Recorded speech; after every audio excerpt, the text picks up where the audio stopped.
Start. Now, Sir, Honorable Members will recall that the bill was introduced in the House of the People on the 2nd September 2003. It has had a long history and in one form or another it has been before the public since the end of 1949.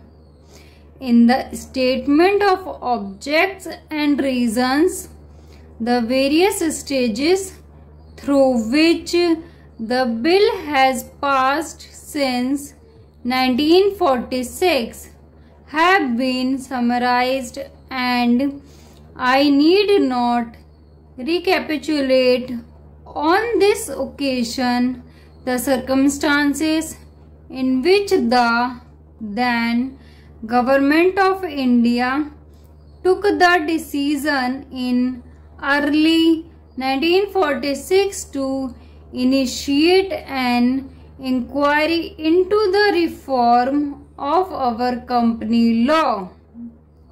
I would remind honorable members that between 1946 and 1948 the entire field of company law was carefully reviewed by two distinguished company lawyers who were appointed to recommend the broad lines on which the present act should be revised.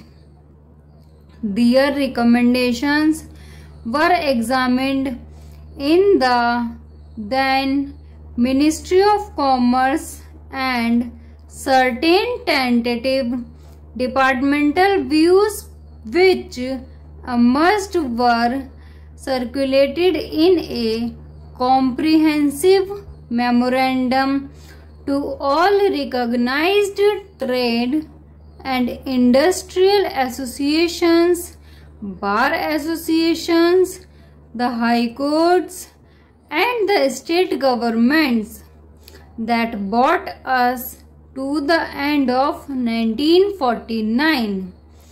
Many representations on this memorandum were duly received from chambers of commerce, trade and industrial associations, state governments and the general public. At the end of 2000, the Government of India appointed a committee under the chairmanship of Shri Bhabha to go into the entire question of the revision of the Companies Act with particular reference to its bearing on the development of trade and industry in this country. This committee examined a large number of witnesses in many parts of the country and submitted its report in March 2002. This report again was circulated to all state governments, chambers of commerce, trade associations, high courts and many other bodies.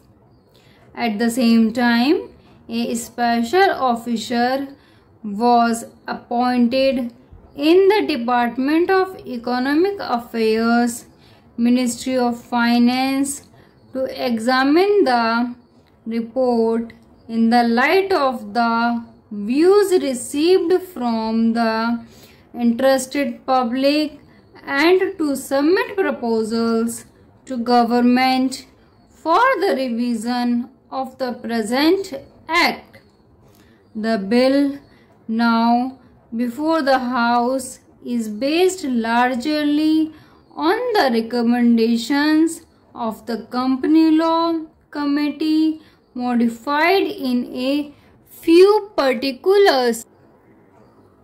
Honorable members will notice that so far as public relations go, the bill has covered adequate ground.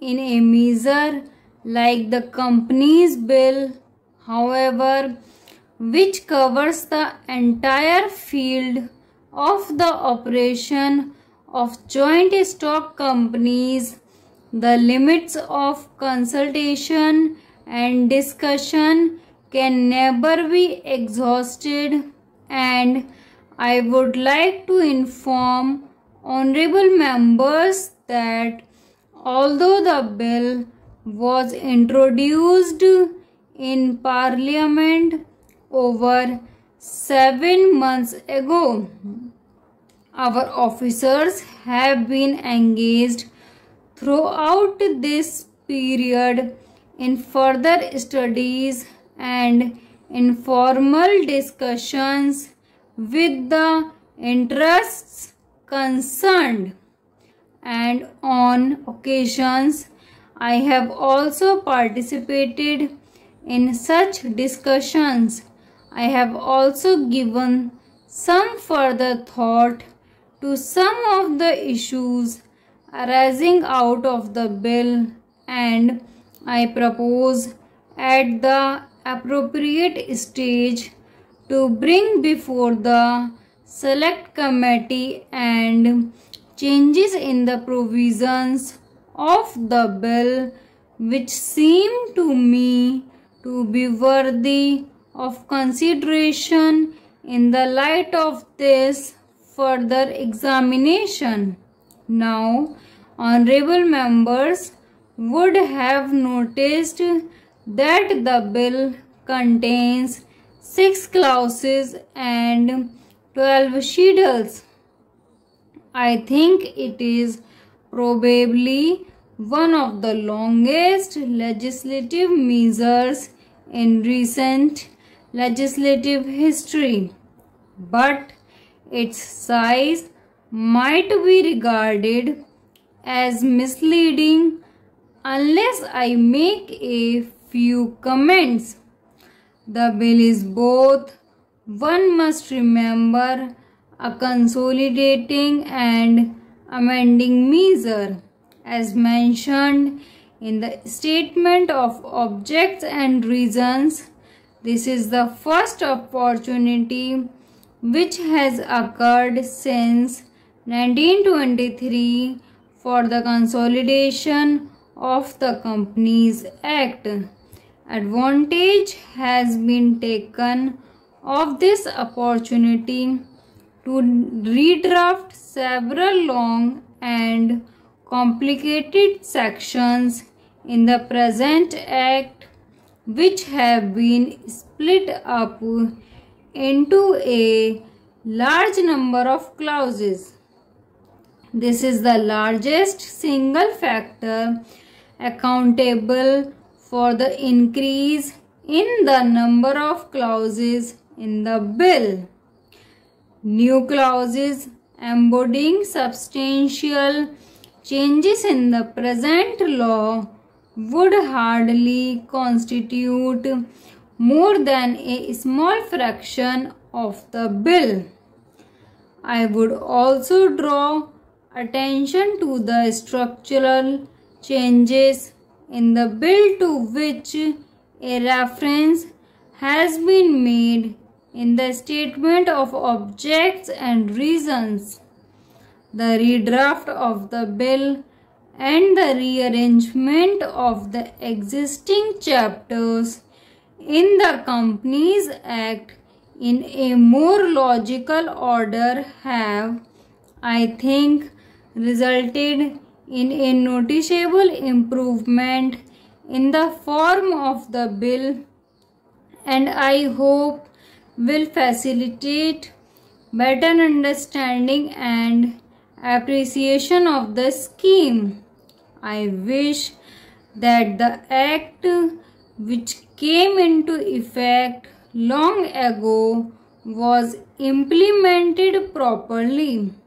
I know that the minister here is very earnest in implementing it, but unfortunately his colleagues at the state level are disappointing him. Unfortunately, no steps have been taken for trimming or toning up the administration at the state level and at the district levels. They have to be taken immediately.